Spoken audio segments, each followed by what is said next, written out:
We went down to go camping, and we broke into an old motel. And the next day we were on the beach, and Jewel was wearing a yellow bikini. She looked beautiful, and I was in some board shorts, and I looked like a skinny weirdo. And then Jewel said, "I want to go whale watching." And I said, "But I don't have a boat." And then almost as if on cue came 3 Mexican federales down the beach, and the heat was rising up off of the sand. And you thought you were in a movie directed by Sergio Leone with Clint Eastwood, with the soundtrack by Ennio Morricone. Like, ooh, ooh, ooh. And they sauntered up to us and they had guns. And then they said, "Would you guys like to go whale watching?" And I said, "No, that's cool, dude." And Jewel goes, "Yes."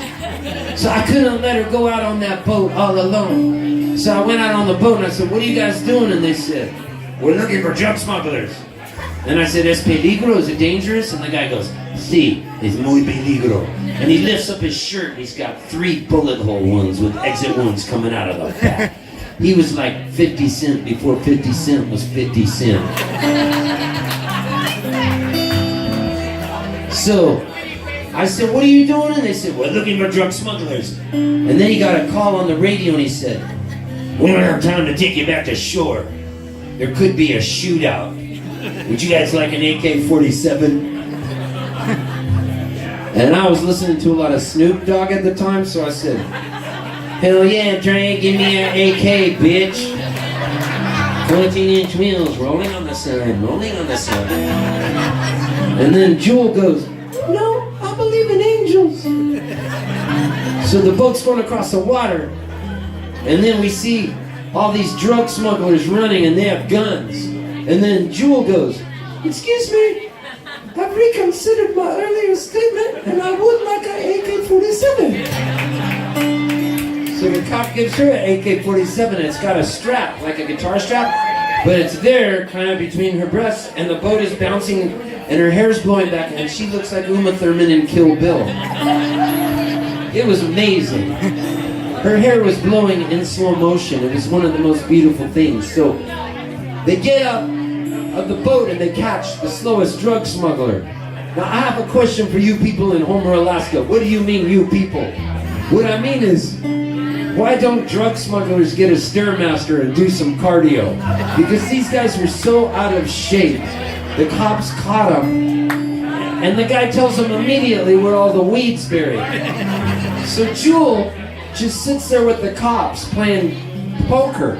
They're playing cards, and the cops make me carry all the weed onto this boat. It's tons of weed, and then all the drug smugglers are looking at me like I'm ripping them off, and they have them all handcuffed. So we all get in the boat, me, Jewel, the cops, and the drug smugglers. And I look at one of the drug smugglers, and I said, "I'm sorry." And then he said, "What's your name?" And I go, "Steve Poltz." And I thought, I shouldn't have given him my name. Why am I so dumb? And I go, "What's your name?" He goes, "They call me El Chapo." And I go, "El Chapo?" And he goes, "Yeah." But it meant nothing to me back then because it was only 1994, right? So we get back to the shore, and Jewel grabs me by the arm and she goes, "Let's get out of here." I don't know why I make her voice sound like Marge Simpson, so I'm sorry. And she goes, "Let's get out of here." So we start walking away from the boat, and one of the cops goes, "Esteban, ven aquí." And I go to Jewel, "What does that mean?" And she goes, "It means Steve, come here."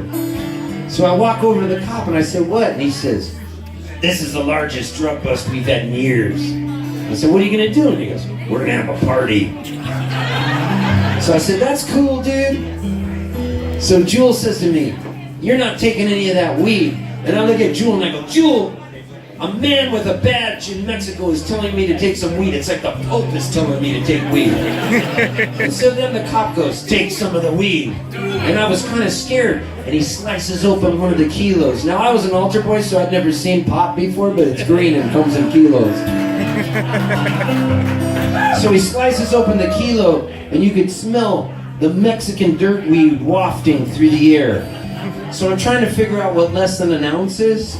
So I stick my skinny fingers in and I pull out less than an ounce, and the cop goes, "Take a whole kilo." So I take the kilo, and then the cop says, "Let's take a picture." And by now I'm thinking, these cops are framing me. It's like a Coen Brothers film, like Blood Simple. You know how when you're talking to somebody and they seem really nice, and then all of a sudden you realize they kind of have a mean side to them? Do you know what I'm fucking talking about? So anyways, the cop opens up a switchblade and says, "Take this weed." So we're walking down the beach after we take a picture, and these pictures on the internet, if you type in Jewel drug bust photos, you'll see me and Jewel in 1994 with a bunch of weed. These pictures even got in High Times magazine. My parents were so proud. So we're walking down the beach, and Jewel says, "You gotta give that away to the first person you see." So I see an 80-year-old woman, and she's cooking spaghetti sauce, laconically stirring it in the sunshine in Mexico. I don't even know what laconically means, but it sounds good. So she's stirring it around, and she pours the whole kilo into the weed. And next to it is a chalkboard, and on the chalkboard it says, "Welcome Mormon Youth Group from Salt Lake City for spaghetti feed." So I look at her, I said, "You can't do that." She says, "It's okay." So me and Jewel go back to the hotel room to go to sleep. And at midnight I wake up and I see all these Mormon missionary kids reenacting Lord of the Flies, playing naked frisbee. They've got torches, the head of a pig on a stick. They are stoned to the nines on Mexican spaghetti weed. So I wake up in the morning and I go, "Jewel, you're not going to believe what just happened." And I walk out, and one of the missionaries is asleep, and the tide's coming in, and he's asleep next to a goat. And I wake him up, and his hair is perfect, just like in the Warren Zevon song, "Werewolves of London." And he looks at me, and he says, "You saved my life." And I said, "No worries, dude." And he goes, "What's your name?" And I said, "Steve Poltz." And I go, "What's yours?" And he goes, "Mitt Romney." And I go, "That's cool, but it didn't mean anything to me because it was 1994, right?" So I go back to the hotel room, and Jewel is asleep.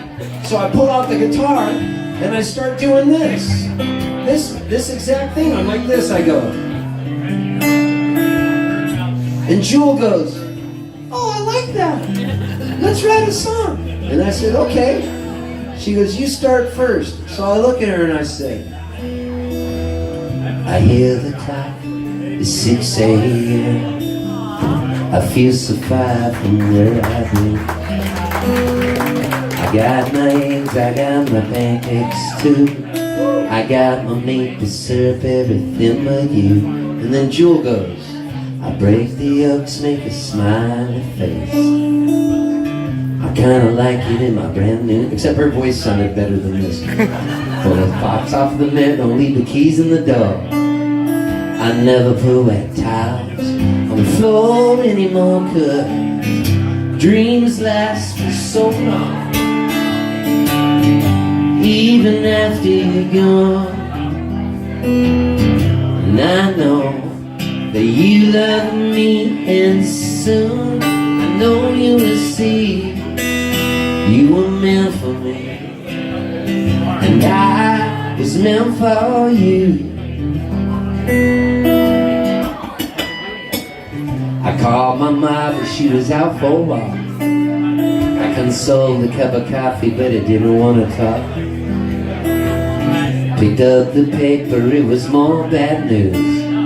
More hearts being broken, more people being used. Put on my coat in the pouring rain. I saw a movie, but it wasn't the same. It was happy, man, I was sad. It made me miss you, oh so bad, 'cause dreams last for so long, even after you're gone. And I know You love me, and soon I know you will see you were meant for me, and I was meant for you. I go about my business and I'm doing fine. Besides, what would you say if I had you on the line? Same old story, not much to say. Hearts are broken every day. Oh yeah. So ladies and gentlemen of Homer, we came back from Mexico and we have this song written. So we go to a Mexican taco shop called La Posta on University Avenue to get 6 rolled tacos with guacamole. Now this was an area where a lot of prostitutes would hang out on the corner.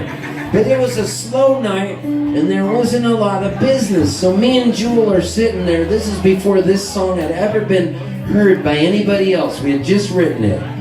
And 3 prostitutes sat down because they were bored. And we had the guitar and they said, "You guys musicians?" And I said, "Yeah. We just wrote a song down in Mexico that we like. It's called You Were Meant for Me. Tell us who should sing it. We'll both sing it for you." So Jewel sings it for them, and they clap. And then I sing it for them, and they clap. And I said, "Well, who should be the one to get to record it?" And they were silent for a while, and then one of them says, "You do it, honey. That white boy can't sing."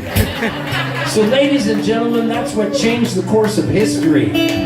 3 prostitutes on the corner of a Mexican restaurant after a surf trip where we got a bunch of weed. Woo! And I wouldn't change 1 minute of it. Because that dang song ended up selling 15 million copies, and it bought my mom and dad a MacBook Pro, and it sent my niece and nephew to hip-hop dance class. I brush my teeth, I put the cap back on. I know you hate it when I leave the light on. I pick a book up, I turn the sheets down. I take a drink and a good look around. Put on my PJs and I hop into bed. I'm half alive, but I feel mostly dead.